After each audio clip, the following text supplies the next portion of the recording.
Hello vous! J'espère que vous allez bien et que vous vous sentez les plus heureux du monde. Moi, je vais très bien. J'ai la tête qui brille parce que je viens de me laver le visage et ma toilette matinale est terminée. Et j'attaque avec la vidéo tout de suite. J'avais très envie de vous faire un petit contenu sur mes favoris du moment. À la base, je comptais faire une vidéo update ciné parce que ça fait très longtemps que j'en ai pas fait et j'avais très envie de vous parler de films, surtout que j'ai vu des trucs vraiment super cool.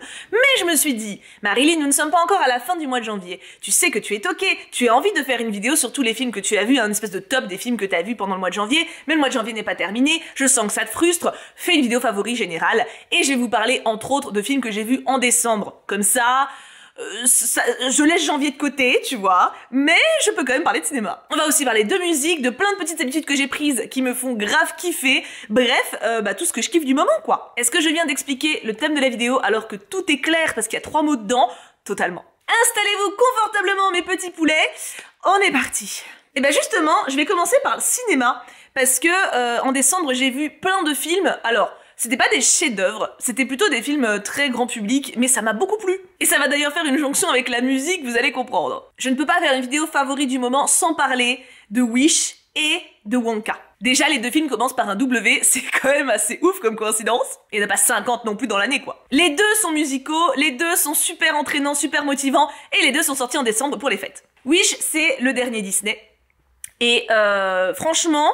il s'est beaucoup fait taper dessus, en mode oui, il est moche, il invente pas l'eau chaude. Alors, il est pas moche, et certes, il invente pas l'eau chaude, mais il fait ça bien.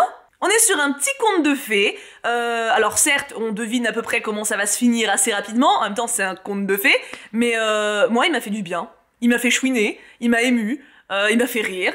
Les chansons, je les écoute en boucle. Non, franchement, j'ai trouvé que c'était un bon Disney. Il a une part de rêve, il a une part de magie, de beaux sentiments, de valeur aussi, mine de rien.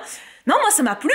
Alors, certes, oui, il y a énormément de clins d'œil à The Disney. En même temps, c'est le Disney des 100 ans, donc ils y sont allés sur les références aux autres longs métrages, certes, mais c'est pas grave. Enfin, ça n'empêche pas qu'il y ait quand même du contenu original. Il y a vraiment des persos que j'ai adorés, et ouais, j'ai trouvé qu'il y avait une très bonne dynamique, c'était un bon moment. Et Wonka, oh là là, Wonka, j'ai grave kiffé, alors que, alors, je vais pas dire que je m'attendais pas à grand chose, je m'attendais à un bon moment, mais je m'attendais pas à être à ce point heureuse de le voir. Vraiment, j'étais dans la salle, je l'ai vu avec Alice, qui s'était d'ailleurs acheté un seau de popcorn à l'effigie de Wonka, et vraiment, j'étais comme ça. J'étais une enfant. Le moment où il souffle sur la bougie, je crois que ça allume la mèche, ou non, je sais plus ce qu'il... il allume sur un truc et ça allume, il souffle, il y a pas... C'est une allumette peut-être, je sais plus si c'est une allumette ou une bougie. Mais genre il fait ça, et ça met une flamme. Moi ça m'a fait sourire, j'étais genre une gamine. Je trouve que le film, alors, c'est pas forcément original, tu vois, parce que bah c'est un remake. Donc, enfin c'est pas vraiment un remake, c'est la jeunesse inventée de, j'allais dire de Charlie Chaplin. Waouh! De Wonka, bien évidemment. Pourquoi j'ai pensé à Charlie Chaplin? Je ne sais pas. Alors là, je sais pas où est parti mon cerveau. Je crois que c'est parce que j'ai vu un TikTok qui montrait Tommy Shelby dans Peaky Blinders, qui faisait rencontrer Charlie Chaplin avec l'autre connasse là, Grace. Mais du coup, je sais pas pourquoi j'ai pensé à ça maintenant. Mais au moins, vous avez le contexte. Bref, du coup, on est sur un film qui raconte la jeunesse imaginée de Wonka. Donc, c'est pas vraiment un remake. Mais c'est pas du 100% original non plus. Apparemment, j'ai pas vu le premier Willy Wonka. Enfin, j'ai pas vu le premier Charlie et la chocolaterie. Mais il y a beaucoup de reprises, notamment de chansons. Donc voilà, il y a une partie du contenu qui n'est pas création originale. Mais c'est pas grave. Enfin, je veux dire, quand c'est bien fait, mais faites les enfants, hein. C'était le seul problème. Non, franchement, j'ai trouvé que le film était prenant, c'était drôle, c'était touchant aussi. Il y avait plein de jolies émotions. Les chansons sont grave cool. Et les deux, donc que ce soit Wish ou Wonka, les albums Spotify sont en fave depuis un mois. Voilà, je les écoute non-stop, donc c'est vraiment mes favoris du moment, et un peu avant, c'est... voilà. Et alors, il faut voir que pour Wish, mes chansons préférées à la toute base, ma chanson préf, c'était... Ce n'est plus mon roi. C'était genre, quand on est sorti du cinéma, je l'ai écouté 200 fois. Et après, les autres se sont rajoutés, tu vois, genre... moi je fais le vœu. Celle-là je l'ai tout de suite aimée aussi. Le final, j'adore les finales en même temps. Voilà. La chanson originale, donc je fais le vœu toute seule. Et la première chanson d'intro, quand j'ai vu le film au début, j'étais en mode ouais c'est un peu comme Encanto, c'est pas dingue. Et c'est vrai que c'est pas folle original comme intro, mais elle met de super bonne humeur. Franchement testez. Réveillez-vous le matin, mettez la chanson d'intro de Wish, vous allez kiffer votre matinée. Et pour Wonka, en sortant du ciné, j'ai écouté en boucle sur tout le trajet de retour For a Moment, qui est genre, je pense que c'est la meilleure chanson. Je pense que c'est la meilleure chanson. Et après, j'ai écouté la première, dont j'ai plus le titre en tête, et A Chocolate Like This. Oh putain, there is chocolate. And it's chocolate. Oh putain, mais celle-là, elle m'a fait 300 fois aussi. Mais c'est, en fait, tu sais, c'est vraiment, c'est joyeux, c'est festif, et le film fait du bien. Le film, voilà, c'est deux films feel good qui m'ont fait du bien, qui m'ont fait kiffer, et c'était de très bons moments. Bon là, du coup, j'ai fait des jonctions avec la musique, mais avant de vous parler d'un titre en particulier que j'aime beaucoup en ce moment, je reste sur le cinéma encore un petit peu. En décembre, j'ai vu également le préquel d'Hunger Games. C'est quoi le... Attends, je l'ai noté. La balade de l'oiseau chanteur, voilà, parce que je retiens jamais le nom complet, à chaque fois je dis le préquel d'Hunger Games. Alors lui, pour le coup, je m'attendais vraiment pas à grand chose, mais j'étais pas un a priori négatif non plus, mais le film est long, et j'avais peur de me faire chier. Au final, j'ai grave kiffé. J'ai vraiment grave kiffé le film. J'avoue que je comprends pas trop ceux qui crushent sur le personnage principal. Alors, ceux qui crushent à la fin du film, hein, parce que au début, d'accord, bien sûr, mais à la fin du film, vous allez trop loin dans votre envie de sauveuse ou sauveur, vraiment. Mais en tout cas, le film en lui-même, il est bien. Alors, il y a eu un moment où j'ai un petit peu... pas regardé ma montre parce que j'en ai pas, mais j'étais en mode, ah, ça commence à traîner un peu. C'est quand ils sont dans la ville et qu'il y a le pique-nique où elle chante, là. Oh là, j'avoue que je me suis dit dans la tête, genre, c'est bon, on sait que tu chantes, arrête. Parce qu'il y a quelques chansons dans le film, alors c'est pas un film musical, hein. On n'est pas sur Wonka et Wish. Mais, bah, t'as la meuf principale, qui chantonne, voilà, qui chante à quelques moments dans le film quand même. Et j'avoue que le moment du pique-nique où elle chante encore, j'étais en mode, oh, ta gueule! Elle chante bien, hein, mais, j'ai compris, tu vois. De cette tranche-là du film, je me suis un petit peu ennuyée. C'est quand même un long film, donc c'est pas étonnant qu'il y ait des petits moments où tu lâches, hein. Mais de manière générale, ça a été une excellente surprise. J'étais à fond dedans, il y avait beaucoup de réflexions. De toute façon, Hunger Games, moi, de mon côté, je préfère vraiment les derniers films, parce que, bah, la dimension politique et sociétale est hyper marquée et je les trouve vachement prenants. Ils sont vraiment forts, je trouve. Là où les premiers sont un peu... c'est quoi le film où ils sont sur une île où tous les étudiants se tuent, là? Battle Royale, j'ai demandé à Kim, il a retrouvé direct. Voilà, en fait, les premiers Hunger Games, t'as ce que, alors c'est quand même cool à voir, hein, mais voilà, t'as des gens dans une arène ou dans un endroit restreint et ils doivent s'entretuer. Bon, c'est sympa à regarder, c'est divertissant, mais je suis beaucoup plus intéressée par la fin d'Hunger Games au niveau de la dimension, voilà, de réflexion que ça peut apporter, etc. Et puis de l'importance des films aussi, je trouve. Bref. C'est une parenthèse, mais du coup j'ai trouvé que le préquel alliait très bien les deux. Vous avez un peu la première partie du film avec ce côté Hunger Games brut, et la seconde partie qui est plus réflexion, même s'il y en a aussi dans la première. Enfin, c'est bien dosé, je trouve, parce que le film est vraiment sympa, et ça a été une très bonne surprise. Voilà, je suis très contente de l'avoir vu. Et je trouve qu'il gagne à être vu sur grand écran, parce que, bon, t'as certains films, genre là par exemple, je suis allée voir il y a pas longtemps, oh là là, les noms des films. Bonnard, Pierre et Marthe. C'est un film français sympathique sur Pierre et Marthe Bonnard, les peintres, hein. Bon, c'était sympa, mais j'aurais très bien pu le voir dans mon salon, hein. Voilà, le cinéma n'était pas nécessaire au visionnage. C'est toujours cool d'y aller, mais voilà. Par contre, Hunger Games est cool sur grand écran. Vous voyez ce que je veux dire? Autre bonne surprise de décembre, j'ai eu Les Trois Mousquetaires, la seconde partie. Alors ceux qui me suivent depuis un moment ou qui ont bonne mémoire se rappellent que la première partie m'a pas du tout bâmé. Notamment à cause des combats à la caméra épaule qui n'ont aucun intérêt, vraiment tu ne vois rien, surtout sur grand écran je pense que c'est vraiment visible, peut-être sur votre télé ça passe mieux parce que tu sais c'est plus petit, t'es plus loin, grand écran tu l'as vraiment dans la gueule, tu vois bien que c'est ni fait ni à faire, tu vois vraiment ça n'a aucun intérêt. Et en fait, bah, dans le 2, il y a moins de combats. Alors apparemment, les gens ont vachement critiqué le film pour ça, mais du coup, moi, je suis contente parce que bah, du coup, t'as du film regardable, quoi. Alors par contre, on voit D'Artagnan et Milady, hein. Le reste, Athos, on le voit quand même un peu plus, hein. Porthos et Aramis, on les devine. Voilà, ils ont une mini... Aramis a une mini intrigue. Porthos, il est rigolo, voilà. Ça, c'est comme dans le roman, pour le coup, hein, c'est fidèle. C'est vrai que Porthos, ça paraît de pote avec Aramis, ça sert pas à grand chose, les trois quarts du temps. Mais, à part être drôle. Mais, j'ai trouvé le film cool. Vraiment, j'ai passé un bon moment. Ça a été une très bonne surprise parce que j'y suis allée un peu en traînant des pieds. Je vous dis, le premier m'a fait schmout. Mais, au final, sympathique. Et 3 films que j'ai vus sur plateforme et que j'ai pas vu en salle en décembre, que j'ai grave kiffé, il y avait Le Royaume des Chats, c'était un Ghibli que j'avais jamais vu et qui était super mignon. J'ai vraiment adoré, notamment les musiques, mais l'histoire en elle-même aussi, enfin, C'est doucement perché, comme j'aime. Et il y a également Nanny McPhee et le Grinch, qui sont deux films de Noël, on va dire. Enfin, le Grinch, oui, Nanny McPhee, pas tant. Et je suis trop contente de les avoir vus. Voilà, parce que Nanny McPhee, c'est vraiment du feel-good à l'état pur. Et le Grinch, c'est un film de Noël, je pense que je l'aurais vu enfant, j'aurais été terrifiée sa mère. Mais maintenant, à l'âge léger de 34 ans, je l'ai beaucoup apprécié. Donc je suis très contente de les avoir vus aussi pour décembre. Et pour janvier, je vais pas spoiler, du coup, mon update ciné qui sortira dans quelques semaines. Mais j'ai vu Pauvre créature au cinéma. Je vous dis juste, allez le voir. Si les scènes de sexe ne vous effraient pas. Voilà, non, parce qu'il y a beaucoup de sexe, mais c'est un film qui est... C'est vraiment un film à voir au cinéma. Déjà pour pas déconnecter devant, parce que sinon, chez toi, je pense que t'as vite moyen d'aller sur le téléphone ou de faire autre chose, parce qu'il est un peu perché, mais il est incroyable. Il est... Emma Stone est colossale à l'intérieur. C'est un film féministe, c'est un film qui est engagé, c'est un film qui est beau, qui est réfléchi, qui chamboule, qui dérange, qui... Sur la liberté de la sexualité. Il y a beaucoup, comme je vous dis, il y a beaucoup de sexe dedans, donc voilà, soyez prévenus là-dessus. Mais je savais pas trop comment j'allais... En fait, en sortant de la salle, j'étais en mode...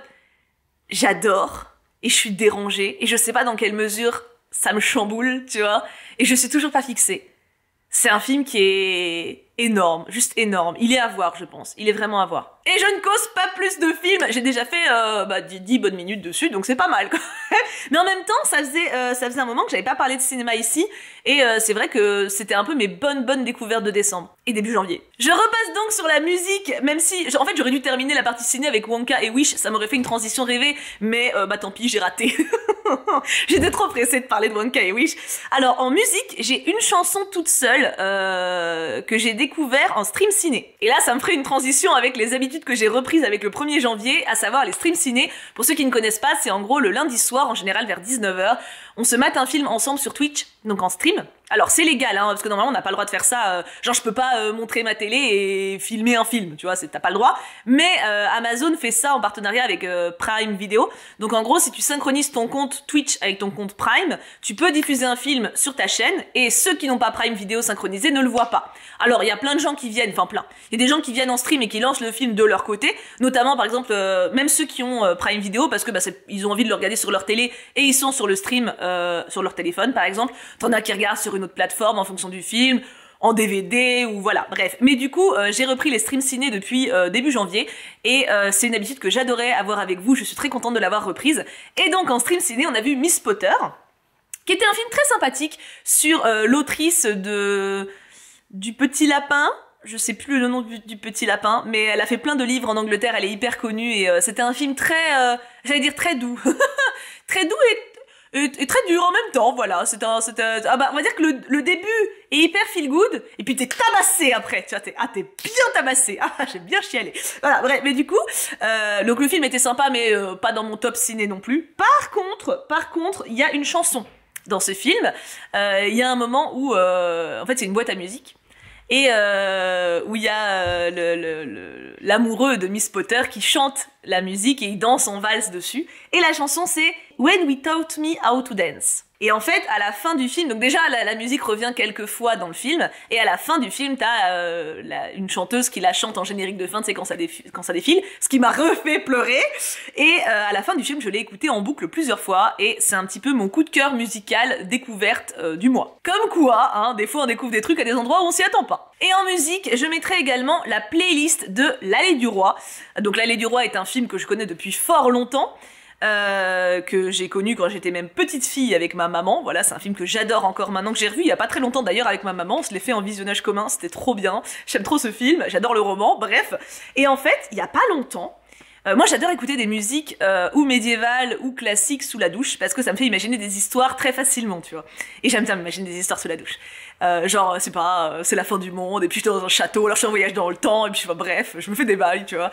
Et il y a pas longtemps, je suis tombée sur la playlist de L'Allée du Roi sur Spotify, et c'est génial. Alors c'est pas un album, hein, c'est vraiment quelqu'un de fan du film qui est allé récupérer toutes les chansons classiques et opéras qui sont dans le film pour en faire une playlist. Et donc vous tapez L'Allée du Roi dans recherche, vous tombez dessus, quoi.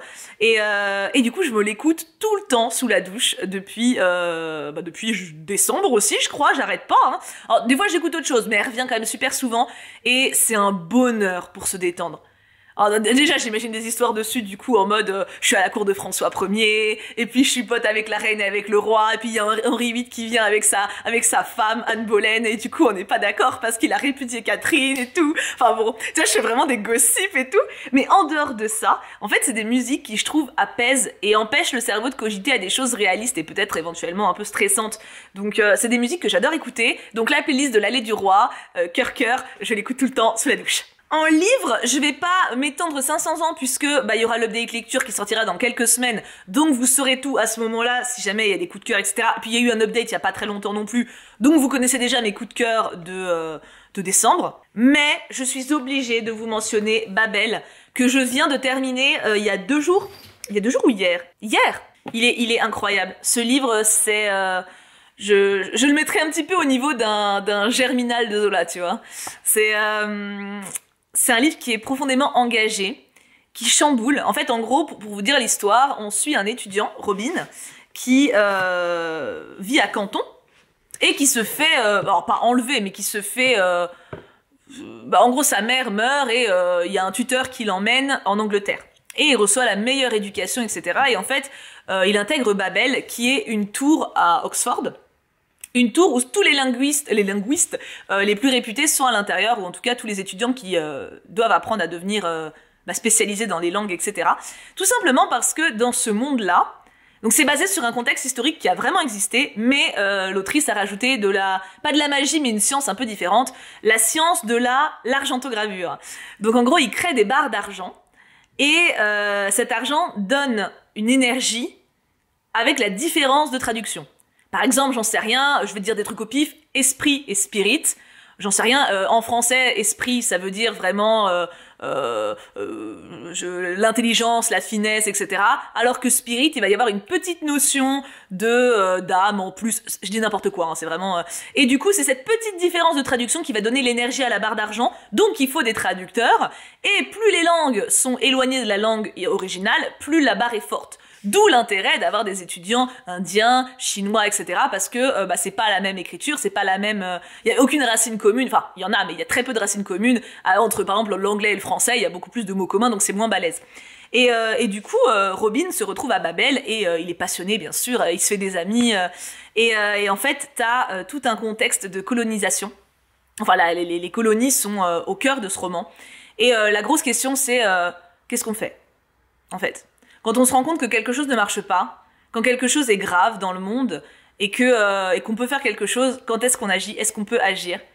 Dans quelle mesure il faut agir? Enfin, alors, ce que j'aime beaucoup, c'est que le livre ne donne pas une réponse. Hein. Le livre nous dit pas, il faut faire ça. Le livre nous dit pas, si tu fais pas ça, t'es une merde. Le livre, il nous partage l'expérience de 5 étudiants qui sont amis et qui vivent les choses différemment. Et je trouve que c'est important de pas prendre ce livre pour un livre de morale. Parce que j'ai vu un commentaire Livre Addict qui disait je ne peux pas aimer un livre qui fait l'apologie de la violence ou qui fait qui met à ce point en avant la violence comme solution à un problème. Et je suis pas d'accord. Je trouve que c'est pas un livre qui met en avant ça comme solution. Il y a un personnage, plusieurs, mais t'as un personnage en particulier qui voit ça comme solution et le livre en parle. Mais à aucun moment le livre dit ce personnage a raison. Et c'est toute la différence. Et c'est pour ça que je le mets un petit peu au niveau dans ma tête d'un Zola. Parce que typiquement, quand tu lis Zola, t'as des trucs hyper violents à l'intérieur. Mais à aucun moment... Alors, t'as la pensée derrière de Zola qui, bien sûr, est pour le peuple. Et il y a un contexte social, bien sûr, que Zola met en avant. Hein. Mais il dit pas que les personnages agissent bien ou mal. Il montre ce qui se passe. Bah là, c'est pareil. Je trouve que là, alors évidemment, tu vois clairement que la pensée de l'autrice n'est pas pro-colonialiste. Hein, voilà, évidemment. Ça, je pense que... On est tous plus ou moins d'accord quand même, enfin j'espère. Mais par contre, elle ne dit pas que ces personnages ont raison ou tort, ou qu'ils font ce qu'il faut faire. Ça, c'est à nous, en tant que lecteurs, de voir ce qu'on pense, de voir comment on ressent les choses. Et en fonction de nos sensibilités différentes, on va tous ressentir des choses différentes. Il y en a qui vont nous indigner, il y en a qu'on va apprendre à comprendre, qu'on va apprendre à accepter, il y en a qu'on va réfuter très fort. Mais je trouve que déjà, faire un livre sur un contexte historique aussi important, c'est pas si fréquent. J'en ai pas beaucoup lu des livres qui se passent pendant l'époque coloniale. Et d'ailleurs, je trouve ça très intéressant de l'avoir lu après avoir lu Ces plaisirs violents, parce que Ces plaisirs violents se passent à Shanghai pendant justement le conflit entre l'Angleterre et la Chine sur l'opium. Et en fait, là, c'est la même époque, mais du côté de l'Angleterre. Tu sais, ça se passe en Angleterre. Et du coup, d'avoir lu Ces plaisirs violents juste avant, il y a quelques mois, ça, je sais pas, ça a rajouté une pierre en plus à Ces plaisirs violents a posteriori, tu vois. Mais du coup, voilà, un livre qui parle de colonies et de la mentalité de l'époque, c'est un témoignage qui est hyper important. Alors, il y a toute une partie qui est inventée dans le roman par rapport, voilà, à l'argentogravure et à la tour de Babel qui n'a jamais existé, hein. Enfin, pas dans ce contexte, pas dans l'autre non plus, bref. Mais par contre, tout ce qui se passe vraiment en termes d'histoire, ça c'est réel. Et d'ailleurs, l'autrice fait énormément de notes en bas de page. Tiens, par exemple, je l'ai passé, non, mon exemple a fui sous mes yeux. Voilà. Hop. Voilà, c'est encore, elles sont pas énormes, hein, mais des fois t'as des notes qui vont jusque là, parce qu'elle explique certains trucs qui ont, genre des auteurs. Par exemple, à un moment, elle va citer un auteur, il y a un mec qui va faire une remarque raciste, il va dire, ouais, de toute façon, machin, il a dit ça, et bim, l'autrice va faire une note en bas, elle fait, oui, alors il a dit ça dans tel contexte, avec telle phrase, avec tel appui, etc. C'est hyper intéressant. Par contre, c'est très dur. C'est une lecture qui est très dure, parce que déjà, tu te prends du racisme et de la cruauté comme ça, de manière permanente. T'as de l'espoir aussi et des bons sentiments, bien sûr, hein, mais c'est un contexte qui est comme ça, tu vois. Donc tu dois lire des personnes qui disent des choses affreuses. T'as beaucoup de haine, t'as beaucoup d'injustice, t'as beaucoup de pertes. C'est une lecture qui est forte. C'est une lecture adulte, on n'est pas sur du young adulte, même si les personnages sont jeunes. C'est un roman incroyable, voilà. Je vous en reparlerai en update, même si en vrai j'ai un peu tout dit là. Mais je me voyais pas faire une vidéo fave du moment sans mentionner Babel. Voilà, ça a été une lecture coup de poing et qui est importante. Je la conseille donc pas à tout le monde pour autant, hein, parce que les sujets abordés sont très durs, et la plume en elle-même est assez lente, si on peut dire, même si moi je l'ai pas vraiment senti comme ça, mais il faut quand même un certain recul pour l'attaquer. Niveau lecture, du coup, je ne vous spoilerai rien d'autre, mais je tenais à vous montrer autre chose. Donc là, on va attaquer un petit peu tous mes petits kiffs en dehors de la culture que j'ai eu ce mois-ci. Enfin, ce mois-ci et un peu décembre. Ça, là. Vous voyez, là? Là-bas, là. Ouh. Mémé Paulette m'a offert ces 18 tomes pour mon anniversaire en août, que j'ai récupéré du coup à Noël parce que il fallait les transporter, hein. Et c'est l'intégrale de Victor Hugo. C'est mais c'est-à-dire quand c'est intégral, c'est pas juste les romans, il y a les articles, il y a les pièces de théâtre, il y a des extraits de ses journaux, de ses prises de notes, de certaines conférences, il y a tout ce qu'il a écrit dans sa life dans les 18 tomes, d'accord? C'est vraiment tout. Et alors pourquoi je vous en parle maintenant? Déjà parce que je me rends compte que je vous les ai jamais montrés et que c'est un favori d'avoir ça chez moi déjà. Et je me suis mise en petit objectif. Déjà je les ai rajoutés sur Livre Addict hier. C'était très long, voilà, j'ai rentré les 18 tomes manuellement parce que il fallait, hein, voilà, parce qu'il n'existait pas forcément, c'est pas très courant comme truc. Il s'est sorti en 1968, je crois, donc voilà. Et en fait je me mets un peu comme objectif, là depuis ce matin, hein, je me suis dit ça ce matin en me réveillant, j'ai envie de les lire. Alors jusque là ça va peut-être pas vous étonner parce que c'est un peu le but d'avoir des livres, mais du coup je me mets dans ma tête en mode ok, je vais les lire petit à petit, 20 pages par 20 pages, alors ça dépend ce que c'est, genre là par exemple, le tome 1, vous avez hop, tout ça à l'intérieur. Donc vous voyez typiquement la première partie, enfin la première catégorie, ça dure une vingtaine de pages, la poésie je crois que c'est une cinquantaine, enfin tu vois voilà, la première partie c'est ça. Mais ça a l'air de rien, mais c'est pas rien, hein, c'est écrit petit quand même, hein, donc voilà, je me dis qu'en fait, step by step, je vais lire tout Hugo. C'est un objectif. Et j'aimerais bien du coup attaquer pour cette année, hein, voilà, tant qu'à faire. Donc ça, c'est un favori dans l'idée, encore. On est sur un favori théorique, mais j'aime mon idée. Et maintenant, passons au favori un peu en vrac de plein de choses que je kiffe. Je me suis mise au piano. Je me suis mise au piano depuis... le 1er janvier, ça a été un peu ma résolution de la nouvelle année et depuis, tous les matins j'en fais, entre une demi-heure et 1 heure, et j'adore, voilà. Pour ceux qui me demandent comment j'apprends, c'est avec l'appli Simply Piano. Alors, je précise que tout ce dont je parle dans cette vidéo n'est sponsorisé par personne, personne me connaît, je touche pas un copec, je vous partage vraiment juste mes trucs, hein. Donc Simply Piano, c'est une appli pour apprendre le piano, et j'ai payé. C'est parce que tu peux l'avoir en gratuit, mais t'as que dalle en gratuit, t'as vraiment les bases. Donc j'ai pris la version payante, je crois que c'est 100 balles l'année. Tu peux aussi payer au mois, mais c'est forcément plus cher.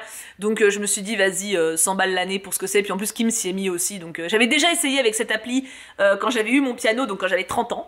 Et j'avais grave kiffé. C'est pour ça que je me suis assez vite lancée. Même s'il y avait il y a 2 semaines d'essai, je crois, 1 semaine, je sais plus. Bref. Du coup, j'ai pris la version payante et tous les matins, je fais entre une demi-heure et 1 heure. et j'adore, voilà, c'est un gros fave pour moi.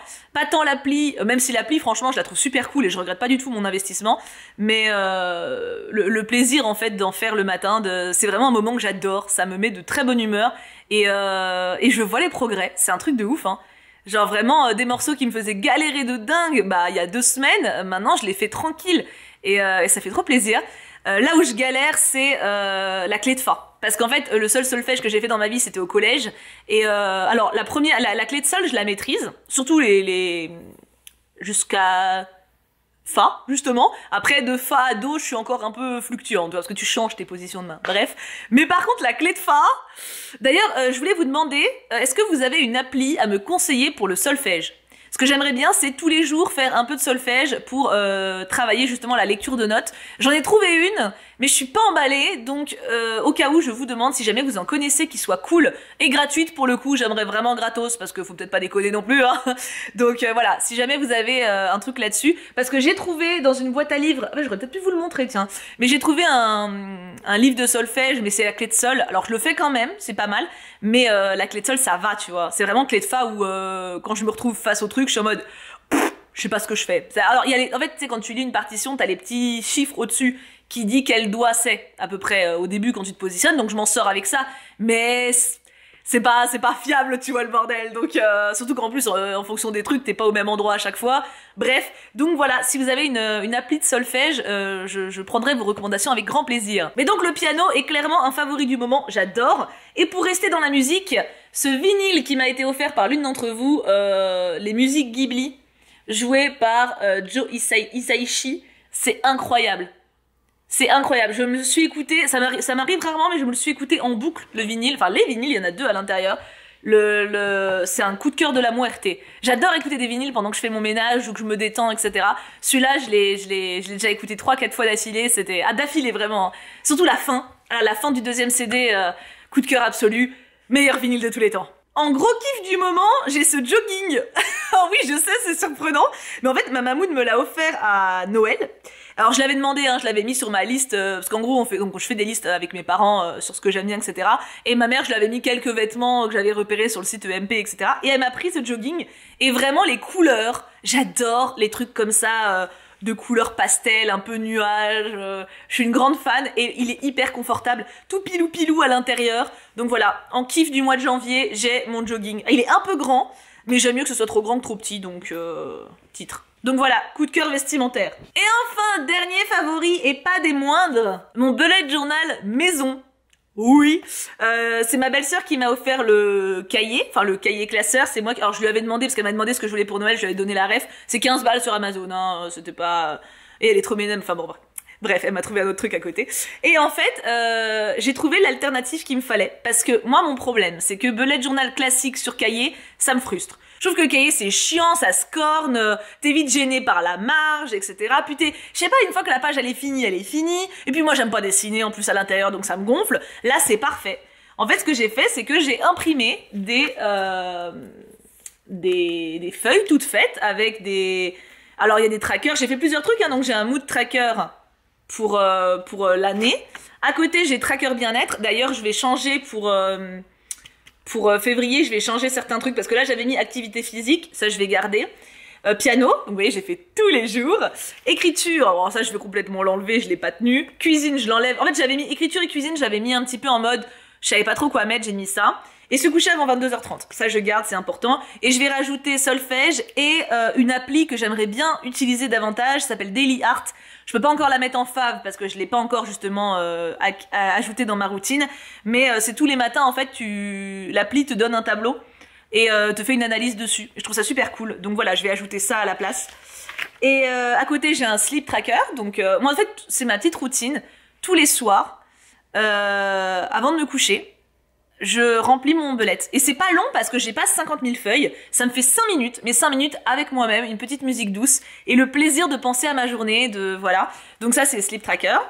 Après j'ai les jolis moments de janvier, donc en gros tous les jours je note une chose positive qui m'est arrivée dans la journée. Donc ça peut être, je sais pas, qu'est-ce que j'ai mis... il a neigé, et body balance, un bon repas du Cux et un petit masque. Bon là il y avait plein de trucs. J'ai fini mon roman et il était génial, plus stream fun. Bébou à la maison, qui m'a fait des crêpes. Enfin, tu vois, voilà, ça peut être plein de petites choses, mais c'est important, je trouve, que même quand une journée va pas ouf, de trouver la petite truc positif. Mon challenge manga, parce que je me suis mise en challenge de lire un manga par jour dans l'année, d'en avoir lu 365 avant la fin de l'année. Enfin, à la fin de l'année. Donc, je peux en lire 2 une journée, aucun le lendemain. L'idée, c'est qu'à la fin, ça s'équilibre. Donc, je tiens, pour le moment, je suis à 21, parce qu'on est, là, on est le 22 au moment où je tourne, mais voilà. Les films que j'ai vus, donc là, j'en ai vu pas mal, mine de rien, en début de mois. 4, 8, 12, je suis à 14 films. Et je me suis dit, alors c'est pas un objectif vraiment, mais j'aimerais bien qu'à la fin du mois, ça remplisse la feuille. Et je pense que c'est jouable, à peu de choses près. Là, mon série tracker, bon alors ça j'avance très lentement les séries, donc il va rester vide longtemps. Et book tracker, alors ça remplace pas mon carnet de lecture, je note simplement le titre, l'autrice, la date où je l'ai commencé, et je mets des petits cœurs pour si j'ai aimé ou pas. C'est vraiment le minimum du minimum, hein. Le carnet de lecture est plus étoffé à côté. J'ai un musique pour noter les musiques que je kiffe, donc là j'ai pas noté Wonka et l'autre parce que je les ai découverts en décembre, j'ai juste mis When You Taught Me How to Dance, que j'ai découvert avec le film. Et un truc de recette, alors j'en ai juste mis qu'une, je sais pas trop si je vais... C'est des trucs que j'utilise pas souvent, mais voilà. Et sorties culturelles que j'ai pas encore remplies, mais qui sont là qui est là pour les musées, les concerts, etc. Et voilà. Et en fait, tous les soirs, je me prends 5 minutes pour remplir avant de dodo. Et c'est un petit moment que j'adore. Et j'ai fini de vous parler de mes favoris du moment. Et je sais pas ce que vous en pensez, mais je trouve qu'il y a plein de petites choses nouvelles qui sont grave cool et que pour le moment je tiens bien. Et qui m'apporte quelque chose en fait. Tu vois, il y a vraiment... j'ai l'impression d'avoir diversifié un petit peu ce que je kiffe, et ça fait du bien. N'hésitez pas à me partager en commentaire vos favoris à vous, que ce soit ciné, musique, livre, culturel, un produit de beauté, une bonne petite recette aussi qui soit soyeuse, tout ce que vous kiffez. Et si jamais il y a des choses dont j'ai parlé qui vous donnent envie, n'hésitez pas à me le dire également, j'aime bien vous convaincre. Enfin quand c'est des trucs cool, hein, sinon il y a peu d'intérêt. Sur ce, je vous fais tout plein de bisous, prenez bien soin de vous, et on se retrouve très vite pour une prochaine vidéo. Mouah, bisous à tous, je vous aime très très fort.